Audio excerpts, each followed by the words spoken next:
पहले चूंकि हाल फिलहाल में हम लोगों ने देखा कि रिटर्न फाइल करने वालों की संख्या अच्छी खासी बढ़ी है। करीब 6 करोड़ 90 लाख लोगों ने रिटर्न फाइल किया है। लेकिन जब उन आंकड़ों का विश्लेषण करें तो आपने भी किया ही है, तो उसमें मैंने देखा कि 4 करोड़ 65 लाख लोग ऐसे हैं, रिटर्न ऐसे फाइल हुए हैं जहाँ पे आमदनी, सालाना आमदनी 5 लाख से कम है। 5 लाख से कम है तो ये मान के चला जाए कि रिटर्न शायद नील रिटर्न फाइल हुआ होगा।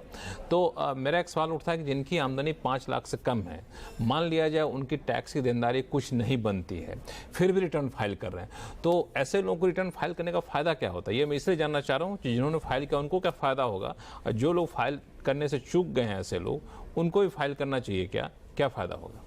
जी हाँ, बिल्कुल आपने ठीक आंकड़े पकड़े लक्ष्मण। 4 करोड़ 65 लाख लोग ऐसे हैं जिनकी 5 लाख से कम आय थी, और आपने बिल्कुल ठीक है, इसमें से ज्यादातर लोग ऐसे होंगे जिनका जीरो टैक्स बनता होगा, क्योंकि जब आप टैक्स की कैलकुलेशन करते हैं तो मोटा मोटा जीरो आ जाता है, बल्कि 5 से ऊपर में भी कई बार तो जीरो आता है। तो फाइल करने के बहुत सारे कारण हैं और सरकार भी उसको नकारती नहीं है। सरकार ऐसी रिटर्न्स ले रही है। आप देख रहे हैं कि 6 करोड़ 90 में से 465 तो कितनी बड़ी संख्या है। तो आपको क्रेडिट कार्ड लेना है, आपको लोन लेना है, आपको वीजा अप्लाई करना है, कितने सारे कामों के लिए जब आप जाते हैं तो आपने सुना होगा, अक्सर बोला जाता है कि पिछले 3 साल के रिटर्न्स लेके आइए।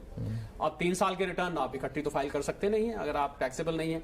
तो मैं समझता हूं रिटर्न फाइल करना एक अच्छी आदत है, और आपको ये रिकॉर्ड आपका बनता जाता है धीरे धीरे, और आपके पास ये रिटर्न्स कभी ना कभी जरूर बहुत काम आने वाली हैं। वैसे भी मान लीजिए आपके टैक्सेबल नहीं है, पर कहीं टीडीएस कट गया है, रिफंड आ रहा है, तो बिना टैक्स फाइल किए तो आपका रिफंड भी नहीं आने वाला, हालांकि आपका टैक्स कुछ नहीं बनता है। तो बहुत सारे ऐसे कारण हैं जहां पर टैक्स रिटर्न की कॉपी जमा करानी पड़ती है, और ये तब याद आता है जब वो मांगी जाती है, और उस साल में आप केवल 1 साल की फाइल कर सकते हैं। तो अगर आप निरंतर फाइल करते हैं, नियमित रूप से फाइल करते हैं, आप मान लीजिए 3 लाख 4 लाख 4.5 लाख इनकम आपकी है, तो मैं समझता हूं एक अच्छी आदत है। और सरकार किसी चीज को जब नाकार नहीं रही है तो सरकार भी लेना चाहती है, और आपको भी फाइल, आपको कोई नुकसान है नहीं और फायदा कोई नुकसान नहीं है। मैं ये भी बता दूं लक्ष्मण,